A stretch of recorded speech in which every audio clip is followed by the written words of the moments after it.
We're back to the continuation of the segment from a few minutes ago. If you missed any, catch it on the Morning X podcast. This is the best of the Morning X on 99X. Go to Deb. Deb. Hey, Hi, Deb. how are y'all doing? Excellent. How you doing today? Fabulous. Good. Now, this happened to you, your husband of how many years? We were married 6.5 years, but we dated several years before we got married. And we're best friends for even years before that, right? Well, we met first day of classes, freshman year of college. What college? We went to a small Presbyterian liberal arts college in the Chattanooga area called Covenant College. And your husband, how many years into the relationship did you think or did you suspect something might be different? Well, I guess it was really an evolution for me. And by the time that he divulged to me that he is gay, I had pretty much figured it out on my own.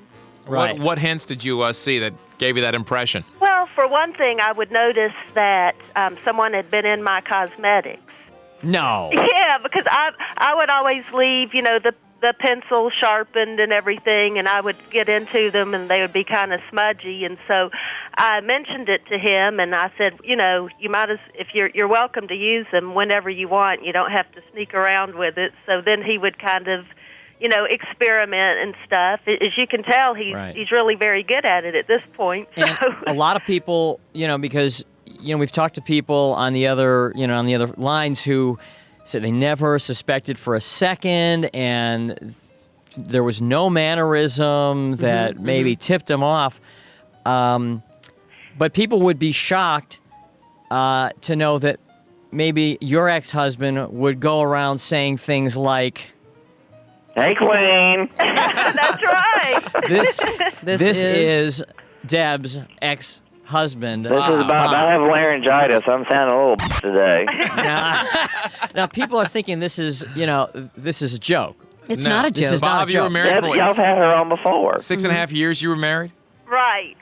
And I just want to say, there was, when y'all did Bob's birthday party at Einstein, Right. Uh-huh. Jimmy was kind enough to interview me and introduce me. And then even more recently, Jimmy introduced me at the park bench when I saw him there. And I don't know if you realize this, Jimmy, but people really, for the most part, do not believe you. You introduced me as Bob's ex-wife. No, people don't believe it. As a matter of fact, the woman who sits next to me at work, she said that she had this young man in her home doing some repairs on her home, and just to make conversation, she asked him if he listens to the 99X. He said yes, and she said, well, guess what? The woman who sits next to me at work is Bob's ex-wife.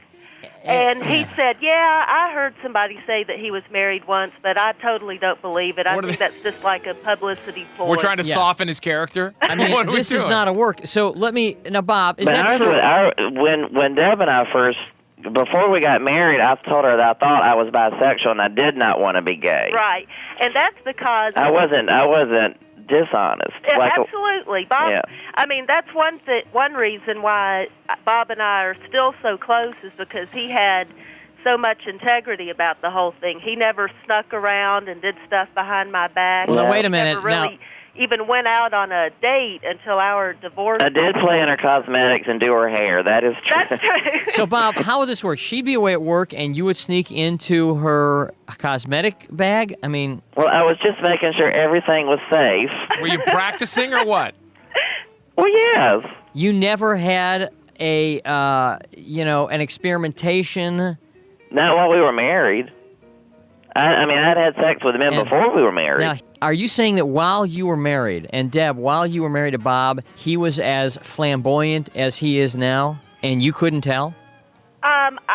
That's not completely accurate, because when Bob and I were in college, especially in that Christian college, and when we were married... Man, Can you imagine? what kind of life were you? What facade did you have my going, Bob, Lord. back then? Well, I gave it my best shot, but I was... He really did. I mean, even when he was in graduate school, he really gave the presentation that he really tried to bond with the men and just make it appear as if he was lusting after women just as much as they were. And Bob is... I tried my best. Oh, he did. Yeah. He He's really still bonding. did. He's still bonding with men. That's in a different way. That's right. I want to say, too, and I think a couple of other people may have alluded to this, the whole concept of being raised in the South, being raised in the Bible Belt. Right. It was awful. Yeah, and I think that's why, Bob, I think that was part of your experience of being...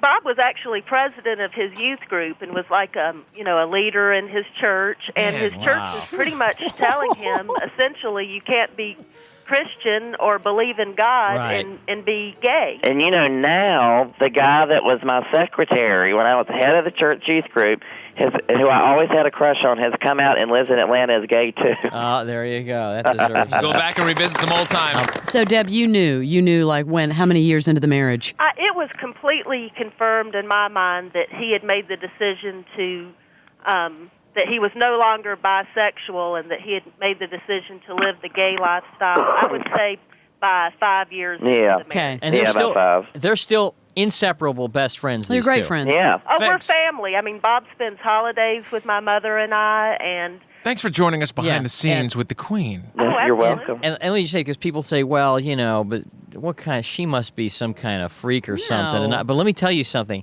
This woman is knocked down, stunning. Oh, I mean, Of course she is. I'm telling you, there's not a guy in that bar who was not looking at her when she came to Park Bench a couple of weeks ago. When you allow that to be known that you were the ex-wife of Bob, does that fend any of those boys off? If it does, I figure I don't need them anyway. If they're that close-minded. Because I'm sure there are that some guys that are like that. They'll be That's- like, hey, wait a minute, wait. I mean, especially because it's not like you were just married to a guy who used to be gay. I mean, there are a lot of You're stories. married You to got married. the gay guy. You were married to Bob. So have you been on dates or had relationships where you have to say, I better not tell him that for a while? Well, I certainly use my best judgment, and I also say I use it to my advantage if I'm with someone who I think seems very homophobic or just generally a jerk. I really promote the fact that my ex-husband is Bob, he's gay, and that we're family. And that really has separated the wheat from the tare, so to speak. Well, Bob and Deb, thanks for sharing your little fairy tale with us. Fairy tale. I'm the one with the fairy tale. Yeah, I know. As much as possible. We'll see you guys later. See you guys. This is the best of the Morning X. Until one day, when Bob was 16, it became apparent that his interest in girls was getting to be more than casual. 99X.